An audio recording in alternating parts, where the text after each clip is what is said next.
Ozzy Osbourne, the Prince of Darkness, had died. At 76 years old, the man who had once seemed immortal, who had roared through decades of chaos, controversy, triumph and pain, had finally taken his final bow. The announcement confirmed by his family. Surrounded by loved ones, Ozzy passed away in his home after years of battling Parkinson's disease and other chronic health issues that had plagued his later years. Fans wept in front of record stores, rock artists held impromptu tribute concerts, and major networks paused regular programming to run specials celebrating his life.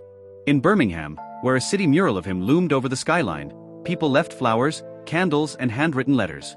When Ozzy Osbourne died, the world wept. But no one was ready for what came next. Behind the wild screams, the gothic makeup and decades of metal madness, Ozzy left behind a secret fortune. Not just millions, but a legacy so powerful, so personal, and so unexpected, that it made even his toughest fans and closest family break down in tears. What did he hide in his will? Why did Sharon cry uncontrollably at the reading? And how did Ozzy's death unlock one of the most emotional revelations in rock history? This is the story no one expected. Ozzy Osbourne leaves behind a fortune that makes his fans and family cry. Stay until the very end, because what you're about to discover will change the way you remember him forever. Long before he became the Prince of Darkness, Ozzy Osbourne was just a poor kid named John Michael Osbourne, growing up in a tiny, cramped house in Aston, Birmingham. Surrounded by factory smoke, poverty and violence, Ozzy struggled in school, got into trouble with the law, and even spent time in prison. But everything changed the moment he heard the Beatles. That sound lit a fire in him. From a butcher shop to a prison cell, to the stages of the world, Ozzy's journey was anything but ordinary. It was raw, it was painful, and it was destined. The moment he met Tony Iommi and formed Black Sabbath, the course of music, and his fortune, changed forever. What began in a dirty garage in Birmingham would one day grow into an empire worth hundreds of millions. And the most shocking part? It wasn't just money Ozzy left behind, it was a final gift so emotional, it made even his toughest fans and family break down in tears. Ozzy Osbourne's journey to fortune and fame began in the smoky streets of post-war Birmingham, where Black Sabbath formed and unintentionally created heavy metal. Their dark, heavy sound, born from factory noise and war trauma, captivated a generation. As fame exploded with hits like Paranoid and Iron Man, money poured in, but so did chaos. Ozzy's addiction spiraled, and by 1979, he was fired from the very band he helped build. Yet from that downfall came a rebirth. A devastated Ozzy found salvation in Sharon, who saw a future no one else could. With a new band and the legendary guitarist Randy Rhoads, Ozzy launched a solo career that surpassed even Sabbath's success. Albums like Blizzard of Oz and Diary of a Madman turned him into a global icon. The money exploded, tours, records, merchandise, but tragedy returned with Rhoads' death. Still, Ozzy marched on, and Sharon turned his name into a brand worth millions. Ozzy stunned the world again, not through music but reality TV. The Osbournes showed fans a raw, hilarious, and surprisingly human side of the metal god. It redefined his image and brought the entire family into the spotlight. With new fame came new business, brand deals, festivals like Ozfest, and TV ventures that stretched their empire far beyond music. By the early 2000s, Ozzy wasn't just a rock legend, he was a media mogul, and his fortune was growing faster than ever. Beneath the glamour, money, and madness of fame, the heart of the Osbourne story was family. Ozzy and Sharon's marriage, despite its battles, endured decades of fame and hardship. Their love was messy, loud, passionate, and above all real. They fought publicly and privately, separated briefly, but always came back together. Their children were not immune to the weight of fame. Kelly struggled with addiction and mental health issues. Jack battled alcoholism and was later diagnosed with multiple sclerosis. Amy, the eldest daughter, chose to live outside the spotlight altogether. Yet the family stayed close, bonded not just by blood but by shared survival. Ozzy's health began to deteriorate in the 2010s. After decades of abuse, his body was showing signs of wear. In 2019, he publicly revealed he had been diagnosed with Parkinson's disease. The announcement came with an outpouring of support from fans and fellow musicians. Despite the diagnosis, Ozzy continued to work. He released new albums, collaborated with younger artists, and even attempted to tour when possible. But behind the scenes, Sharon was preparing for the inevitable. With the help of top financial advisors, she began carefully structuring the Osbourne estate. Every contract, every album, every intellectual property was catalogued and protected. Ozzy's name and image were trademarked globally. The family created trusts, foundations, and detailed instructions for what should happen when the time came. In his final years, Ozzy became increasingly reflective. He spoke often about mortality, about legacy. He didn't want to be remembered just as the guy who bit the bat's head or stumbled through a reality show. He wanted to be remembered as someone who turned pain into power, who gave people a voice through his music, who built something that could last. What he left behind wasn't just a collection of songs and gold records. It was an empire, painstakingly built, fiercely protected, and lovingly passed on. Ozzy Osbourne lived loud, and his lifestyle reflected the chaos, color, and contradiction of the man himself. Over the course of his 5-decade career, he amassed a staggering collection of homes, cars, memorabilia, and eccentricities. Yet behind the wild luxury was a calculated system of investment and legacy building, one that ensured the Osbourne name would resonate long after the final chord. His real estate portfolio stretched across continents. Ozzy's main residence for much of his later life was a sprawling mansion in Hancock Park, Los Angeles. The estate featured 7 bedrooms, Gothic chandeliers, a home studio, an elaborate garden, and security measures that rivaled those of royalty. He and Sharon also maintained homes in Beverly Hills, a countryside estate in Buckinghamshire, and a Georgian-style mansion in Hertfordshire, England. Each home was lavishly decorated, filled with Gothic art, antique furniture, and rooms specifically designed for comfort, creative work, or entertaining rock legends. These homes were not just residences, they were fortresses, sanctuaries, and status symbols. Equally legendary was his car collection. Ozzy owned everything from vintage Bentleys and Rolls-Royces to custom-built Ferraris and Aston Martins. Perhaps most famously, he had a black Ferrari that he admitted he could barely drive, due to both his health and his history of substance abuse. But that was the point. The cars weren't just about driving, they were about identity, status, and self-expression. Each vehicle was meticulously maintained, many of them customized with satanic symbols, batwing accents, or personalized interiors that screamed Ozzy's persona in every stitch. And then there were the guitars. Ozzy, though not a lead guitarist himself, had acquired a breathtaking collection of instruments over the years. These included guitars gifted to him by Randy Rhoads, Zakk Wylde, and Tony Iommi, many of which were later appraised at hundreds of thousands of dollars apiece. Some were enshrined in glass cases, others played in private or donated to charity events. He understood their emotional and historical value more than their musical mechanics. Each guitar was a memory, a relic of a past tour or a fallen friend. Then there's the infamous bat story, an event that would define and follow Ozzy for the rest of his life. On January 20, 1982, during a concert in Des Moines, Iowa, Ozzy bit the head off what he believed was a rubber bat thrown on stage. It turned out to be real. The incident made global headlines and horrified mainstream media, but Ozzy, never one to shy from controversy, leaned into the moment. Instead of hiding from it, he turned it into a brand. 4 years afterward, bat-shaped merchandise, stage props, and even a bat-themed energy drink bore his name. The stunt, though unplanned, became one of the most lucrative and iconic in music history. But fame had its price. Security was an ever-present necessity. The Osbourne estates were protected by teams of guards, surveillance systems, and high-tech defense equipment. Ozzy's history of stalkers, obsessive fans, and even break-in attempts forced the family to invest millions in personal safety. Fame brought them luxury, but it also stole privacy, peace, and a sense of normalcy. More insidious, however, was the toll of addiction. Ozzy's battles with drugs and alcohol weren't just personal, they were profoundly expensive. He often joked that he had spent a king's ransom on cocaine and liquor. But the true costs included legal fees, medical bills, broken contracts, and cancelled tours. Between rehab stints, hospital stays, and therapy, the financial toll was staggering, estimated at over $30 million across his life. Yet he always clawed his way back. And in doing so, he taught his family, and the world, that recovery was possible, even for a man drowning in his own legend. Ozzy Osbourne's lifestyle was wild and outrageous, yes. But it was also symbolic of something deeper, a man who had risen from nothing to become a global icon and had managed to both lose and rebuild his empire, again and again. Ozzy never did anything halfway, and when he decided to say goodbye, he did it the only way he knew how, on a world stage with fire, thunder, and tears. His No More Tours farewell concept first launched in 1992, a tongue-in-cheek admission that he was never truly ready to stop. But it was his final series of shows, culminating in Back to the Beginning on July 5, 2025, in Birmingham, that solidified his legacy and left a final haunting impression. The concert was held at Villa Park, the iconic stadium of Aston Villa Football Club, a fitting homecoming for the city's favorite son. The event was more than a concert, it was a pilgrimage. Tens of thousands filled the stadium. Millions more tuned in via livestream. Fans flew in from across the world to witness the end of an era. On stage, Ozzy was no longer the thrashing, energetic showman of his youth. Instead, he sat on a Gothic throne, dignified, still and regal, his body slowed by Parkinson's, but his spirit untouched. He was joined by Tony Iommi, Geezer Butler, and Bill Ward, his original Black Sabbath brothers, for a final crushing performance of War Pigs and Iron Man. It was history in motion. Grown men wept in the crowd.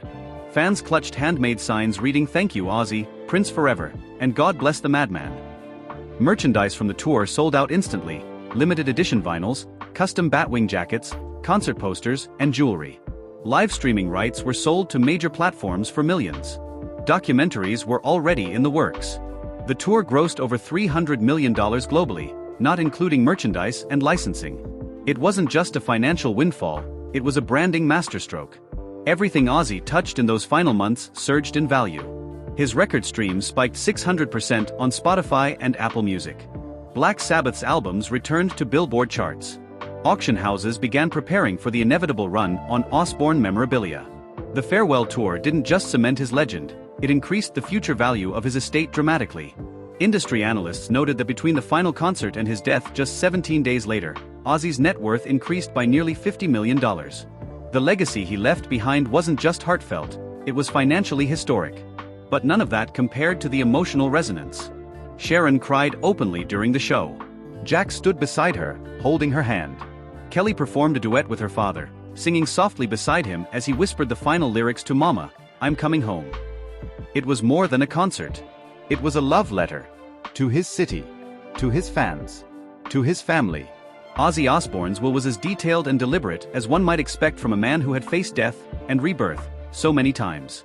Prepared by elite entertainment lawyers and financial advisors, and guided heavily by Sharon, the document was a reflection of his values: protect the family, reward loyalty, and give back to the world that made him. The reading of the will occurred in a private legal office in Beverly Hills just days after the funeral. Present were Sharon, Kelly, Jack, Amy, legal representatives, and longtime staff members. Several clauses were confidential, but what emerged publicly was a picture of generosity, planning, and sentiment. To Sharon, Ozzy left the lion's share of his liquid assets, estimated at over $100 million, including all jointly owned properties, business ventures, intellectual property shares, and control of the Osbourne brand. She was already a power broker in entertainment, but Ozzy's final instruction was simple: build something beautiful. Each of his children received tailored inheritances. Jack was given full ownership of Ozzy's film and documentary production company. Kelly received exclusive rights to develop new fashion and music brands using the Osbourne name. Amy, the most private of the siblings, was granted a trust fund and full ownership of a countryside estate in England, away from the limelight. Loyal friends and bandmates were not forgotten. Zakk Wylde, his longtime guitarist and friend, received a signed guitar collection and a significant cash gift. Tony Iommi was given 10% rights to Ozzy's unreleased solo recordings, an unexpected gesture that brought Iommi to tears. Several roadies, managers, nurses, and staffers were also honored financially. Perhaps most moving were the symbolic gifts. Ozzy left a handwritten letter to each of his children, expressing his hopes, regrets, and dreams for them. In his note to Sharon, he wrote, "You saved me, built me, and made me real. I loved you through hell, and I'll wait for you in heaven." He instructed that his original Black Sabbath microphone, used on the first tour in 1970, be encased in glass and displayed in the Birmingham City Museum. Along with it, he left a final message engraved into the casing: "Let the noise never end." The will stunned fans and friends alike. Not because of how much Ozzy left behind, but because of how personal, poetic, and intentional it all was. Even in death, Ozzy Osbourne continued to give. His will not only secured his family's future but laid the groundwork for a philanthropic movement. The Ozzy Osbourne Foundation, established immediately following the reading of the will, was a non-profit dedicated to the causes Ozzy held close to his heart: addiction recovery, Parkinson's research, mental health awareness, and music education. Funded initially with $20 million from his estate, the foundation quickly grew. Sharon, acting as chairwoman, brought in a team of experts to ensure the money went where it was needed most. Rehabilitation centers across the UK and US received grants. Scholarships were created for young musicians in underserved communities. Specialized clinics for Parkinson's patients were opened under the Ozzy Care banner. His royalties, projected to exceed $15 million annually, were partially redirected to these programs. Every stream, every album sold, every t-shirt bought contributed to keeping Ozzy's legacy alive in practical, life-saving ways. It wasn't just about remembering Ozzy, It was about doing what he never stopped doing, helping people who had been pushed to the edge. Fans, too, contributed. Fundraisers popped up online and at concerts. Tattoo parlors held Ozzy Inc. charity nights. Schools played Crazy Train at assemblies. His reach extended far beyond music. In death, he became a movement, a symbol of second chances, of endurance, of defiance, and now of healing. Ozzy Osbourne's legacy didn't end with his death. In many ways, it began anew. The moment the news of his passing broke, fans flooded streaming platforms. Black Sabbath albums and his solo records soared up the charts once more. Songs like Crazy Train, Mr. Crowley, Iron Man, and No More Tears played across millions of phones, stereos, and radios as people tried to cope with the loss. It was more than a tribute, it was a resurrection. Streaming services reported an overnight spike of over 600% in Ozzy's catalog. Spotify released a dedicated Prince of Darkness playlist that reached more than 50 million streams within a week. Apple Music followed with an Ozzy Essentials retrospective. Record stores, which had seen declining foot traffic for years, experienced a sudden revival as fans rushed to purchase vinyls, box sets, and limited edition reissues. Ozzy's estate, already robust, saw an unprecedented financial surge. Industry analysts estimated that in the month following his death, the Osbourne estate increased in value by nearly $70 million. Overall, the total valuation of his estate was conservatively projected at over $300 million, accounting for publishing rights, merchandise, real estate, licensing deals, and continued royalties. And that wasn't the end. Major studios scrambled to secure the rights to his life story. Within weeks, a bidding war erupted between streaming giants and Hollywood studios for a biopic chronicling Ozzy's life, from his troubled Birmingham youth to his worldwide fame. Sharon, acting as the head of the Osbourne brand, greenlit a full-length film titled Iron Man, the Ozzy Osbourne story, set to be produced with the family's involvement to ensure accuracy and depth. The film was scheduled for release in 2027 and expected to gross hundreds of millions.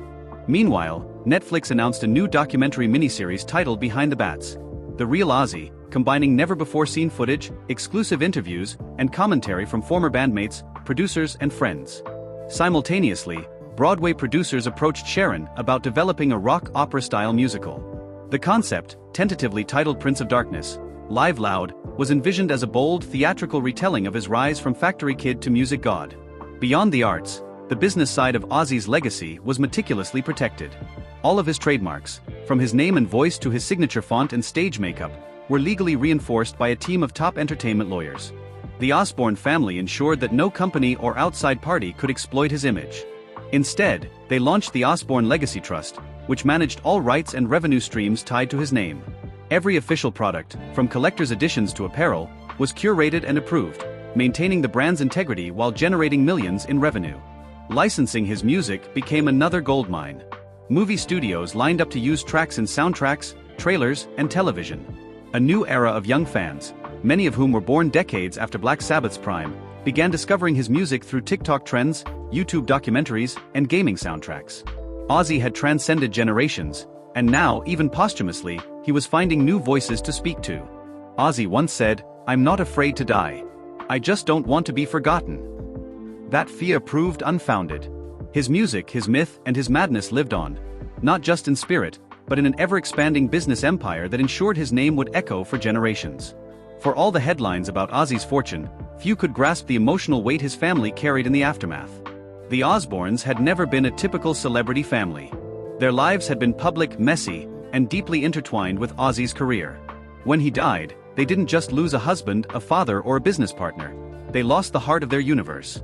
In the days after his death, Sharon Osbourne remained mostly silent. She appeared at memorials, hands clasped tightly, her face lined with grief, but her voice withheld. When she finally spoke, her words were unguarded and raw. "I don't remember a time in my life without Ozzy in it," she said. "Even when we fought, even when he was lost to the madness, he was still mine. And now he's gone. And I'm not sure who I am anymore." Her grief was shared by her children, each coping in their own way. Jack Osbourne, who had long admired his father's resilience, spoke at a private family memorial. "My dad didn't just survive, he taught us how to survive," he said. "He was honest and broken and brilliant. He made mistakes, but he always owned them. That's the legacy I want to carry forward." Kelly Osbourne, ever emotional and open-hearted, posted a long message to social media. "Every time I got knocked down in life, Dad was there with his raspy voice saying, 'Get up, girl. The world's full of bastards.'" I don't know how to get up from this one. Fans too poured their grief across platforms and into physical spaces. Street murals appeared in Birmingham and Los Angeles, tributes painted by fans who saw Ozzy as more than a celebrity. He was an outsider who made it. He was them. In cities around the world, candlelight vigils and tribute concerts were held. In Tokyo, fans held an overnight listening party. In Brazil, tens of thousands sang Dreamer in unison outside a packed venue. The pain was real, and it was global. Yet, grief was complicated by logistics. The Osbournes, now the guardians of a vast empire, had to navigate the division of wealth, intellectual property disputes, press requests, and legal oversight. They had to juggle grief with meetings, sorrow with spreadsheets. It was Sharon who bore the brunt of it. Already suffering from her own health problems, she was now the executor of Ozzy's vision.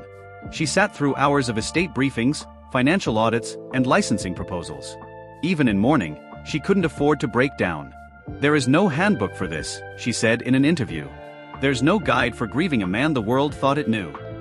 Fans watched, sometimes forgetting that the empire Ozzy left behind wasn't just a business, it was their home. A home full of laughter, arguments, late-night music sessions, and deeply personal memories that no press release could capture. As the family held it together in public, they fell apart in private. But slowly, together, they began to heal. Ozzy Osbourne's final resting place was not Hollywood. It wasn't Beverly Hills, nor a private mausoleum in California. It was Birmingham, his birthplace, his spiritual home, and the city that shaped the fire and grit of his soul. On July 30, 2025, the city held a massive public funeral at Birmingham Cathedral. Tens of thousands lined the streets. Black flags hung from balconies. Churches played his music. Local bars and pubs streamed the funeral on flat screens. Aston, the neighborhood where Ozzy had grown up in poverty, was draped in flowers and banners. "Our Prince," one of them read. "Gone, but never silent." The funeral itself was an extraordinary event. It began with a slow, solemn rendition of Changes, played by a live orchestra. Ozzy's casket, adorned in deep crimson velvet, emblazoned with a single Gothic bat, was carried in by his children. Sharon walked behind them, her head bowed, her hand clutched around a silver crucifix Ozzy had worn for decades. World leaders sent statements. Artists from around the globe attended. Lars Ulrich of Metallica, Dave Grohl, Rob Halford, and even figures from genres far beyond metal, including Post Malone and Billie Eilish, all came to pay their respects. Tributes flowed like wine. There were tears, laughter, guitar solos, and stories. Stories of madness, redemption, love, and survival. At the end of the service, Sharon stepped up to the podium. Her voice trembled as she addressed the world. "He was more than a legend. He was my husband, my partner in crime, my best friend. He could drive me mad and make me laugh in the same breath. He gave his life to music. And now it's time to give him back to the earth." Then, in a recorded video message, Ozzy's voice played one last time. "If you're hearing this, I'm probably up there giving God a headache. But I hope I made you laugh. I hope I made you cry. And I hope I made you feel alive. Because that's what music's for. Long live the noise." As the casket was lowered, the cathedral bells rang out, not in solemn silence, but to the first few bars of Paranoid. The crowd outside erupted. Fans raised horns. Someone lit a flare. A choir sang. And above the cathedral, a single black-winged bat kite was released into the sky. Birmingham mourned. But it also celebrated. Because though their dark star had faded from this world, he had ignited a universe of sound, memory, and meaning that would never go dark. If Ozzy Osbourne's story moved you, then honor the Prince of Darkness by keeping his voice alive. Hit that like button to pay tribute to a man who gave everything to his art. Subscribe to this channel for more videos on the legends we've lost and the legacies they left behind. And turn on the notification bell, because Ozzy taught us, life comes at you loud, and you don't want to miss a single moment of it. Leave your thoughts, your favorite Ozzy memory, or just a simple thank you, Ozzy, in the comments below. Let's fill this space with the love and madness he gave to the world.